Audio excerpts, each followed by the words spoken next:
Berjumpa lagi dengan saya, Christina Surati, dalam Renungan Iman Katolik. Semoga kita semua selalu dalam keadaan sehat. Hari ini kita bersama-sama akan merenungkan Injil Markus bab 1 ayat 40 sampai dengan 45 dengan tema Yesus penuh kuasa. Marilah kita mengawali renungan kita dengan membuat tanda kemenangan Kristus. Dalam nama Bapa dan Putra dan Roh Kudus. Amin. Marilah kita dengarkan bacaan Injil dari Markus bab 1 ayat 40 sampai dengan 45. Seorang yang sakit kusta datang kepada Yesus dan sambil berlutut di hadapannya, ia memohon bantuannya. Katanya, "Kalau engkau mau, engkau dapat mentahirkan aku." Maka tergeraklah hatinya oleh belas kasihan. Lalu ia mengulurkan tangannya, menjamah orang itu, dan berkata kepadanya, "Aku mau, jadilah engkau tahir."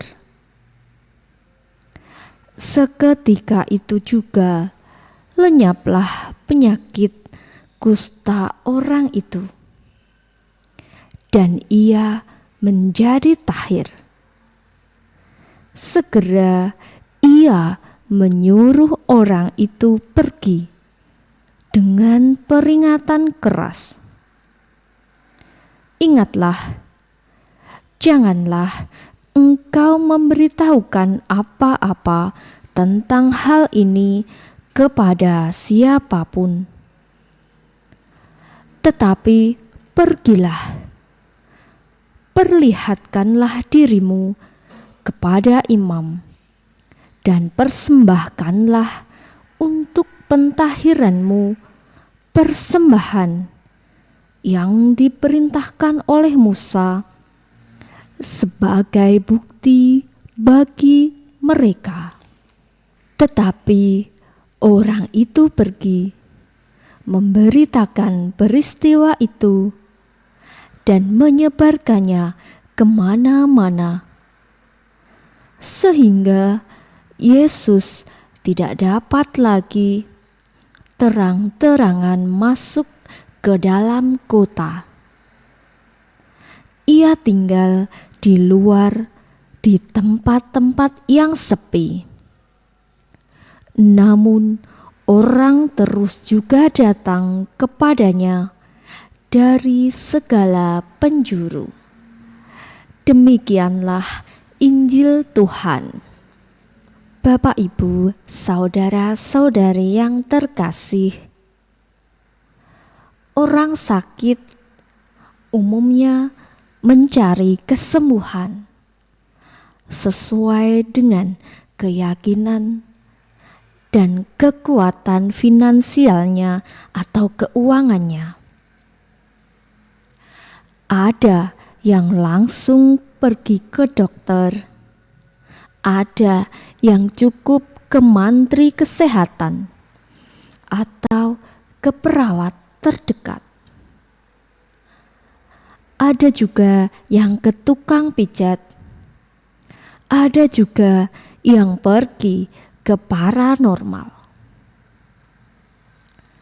Ada yang menanti sampai agak parah penyakitnya. Kepercayaan atau keyakinan seseorang terhadap pilihannya, kitanya juga ikut mempengaruhi kekuatan penyembuhan penyakitnya. Bapak, Ibu, saudara-saudari yang terkasih, hari ini Yesus menyembuhkan orang yang sakit kusta. Penyembuhan itu dilakukan karena belas kasihan. Gerakan hati yang baik dan kudus menghasilkan kebaikan dan kesembuhan. Banyak dari kita bukan hanya tidak berdaya, tetapi juga tidak mempunyai kehendak yang baik untuk menyucikan diri dan orang lain. Jika kita berbelas kasihan, maka tampaklah belas kasihan Allah. Kita adalah perpanjangan tangannya yang nyata.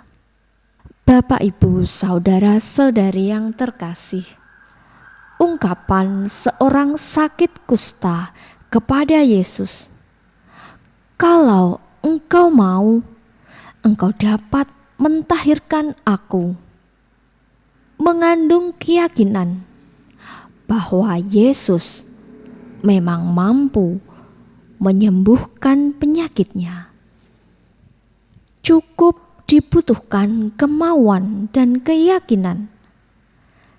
Ketika Yesus mendengar permohonan itu, hatinya penuh belas kasih kepada si kusta, dan sembuhlah ia seketika. Orang itu menyampaikan permohonannya sambil berlutut di hadapan Yesus. Berlutut adalah ungkapan kerendahan hati, dan permohonan yang disampaikan dengan kerendahan hati mendapat jawaban yang positif. Maka Yesus pun menjawab, "Aku mau, jadilah engkau tahir." Hanya dengan kata-kata, orang yang sakit kusta itu bisa menjadi sembuh. Ada beberapa penyembuhan di mana Yesus melakukan ritual atau gerakan tertentu. Tetapi ada juga di mana Yesus hanya mengucapkan kata-kata tanpa ada tindakan apapun. Namun kita bisa merenungkan sisi lain dari perikop ini. Kita bisa bercermin dari orang yang sakit kusta. Di awal kisah, kita bisa menduga bahwa orang ini mempunyai iman dan kepercayaan yang penuh kepada Yesus. Bapak, Ibu, saudara-saudari yang terkasih, kita bisa mengira bahwa dialah adalah orang yang saleh, sehingga nada permohonannya pun nada yang tidak memaksa. Yesus pun juga mengabulkan permohonan orang kusta itu hanya dengan kata-kata. Demikian juga dengan orang kusta ini, permohonannya dikabulkan. Dia menjadi tahir. dikembalikan martabatnya yang telah rusak. Dia digabungkan kembali dengan himpunan orang banyak. Maka menjadi semakin jelas bahwa sejak awal karyanya, Yesus berkarya dengan penuh kuasa. Bapak, Ibu, saudara-saudari yang terkasih, di sekitar kita, baik di lingkungan, tempat kerja, sekolah, atau kuliah, banyak orang yang mengalami perlakuan seperti orang kusta, dijauhi, dikucilkan, dicemooh, didiamkan, dan disingkirkan. Orang yang hidup seperti itu tentu tidak nyaman, tidak tentram. Mereka sebenarnya dalam hati juga merasakan, kalau engkau mau, sapalah aku. Cukup kemauan dari kita, maka banyak orang bisa kita sembuhkan. Mari kita membuka mata dan hati kita terhadap orang-orang di sekitar kita. Mungkin orang-orang itu adalah istri atau suami kita. Mungkin juga anak-anak kita yang sudah lama tidak mendapat perhatian dan sentuhan hati secara khusus. Bisa juga orang kusta itu adalah orang tua kita, teman sekomunitas atau sepanggilan, sekantor, seperjalanan, dan sebagainya. Kalau kita tidak tuli, tentu permohonan orang kusta dalam perikop Injil hari ini dapat kita lakukan. Sapaan kita kepada mereka yang sakit kusta dapat dirasakan sebagai sapaan kasih Tuhan sendiri, bila disertai dengan hati dan kemauan. Bapak, Ibu, saudara-saudari yang terkasih, terkadang kita berjanji mendoakan dan tidak memenuhinya. Kita berniat memberi dan tidak mewujudkannya. Jika ini kita lakukan terus-menerus, maka kita akan menampilkan wajah Allah yang pendusta. Ikutilah suara Allah Roh Kudus yang kadang membawa kita pada rasa kasihan, terharu, sedih, yang menuntun kita pada kebenaran dan perbuatan kasih. Percayalah, Allah bekerja melalui perasaan-perasaan yang jujur itu. Jangan keraskan hati, tetapi terbukalah pada suara Allah yang baik di dalam hati kita.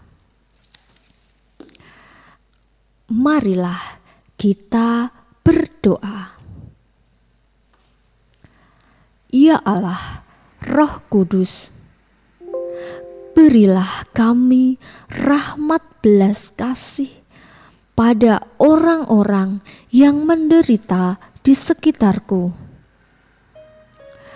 Jangan biarkan kami keras hati dan tidak tindak acuh pada mereka yang mengalami kesulitan hidup.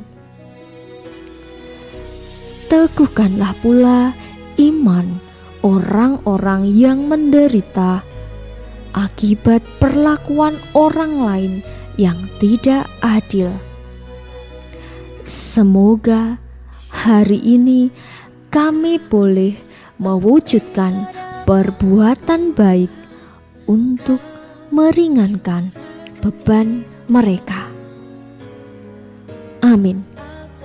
Dalam nama Bapa dan Putra dan Roh Kudus. Amin.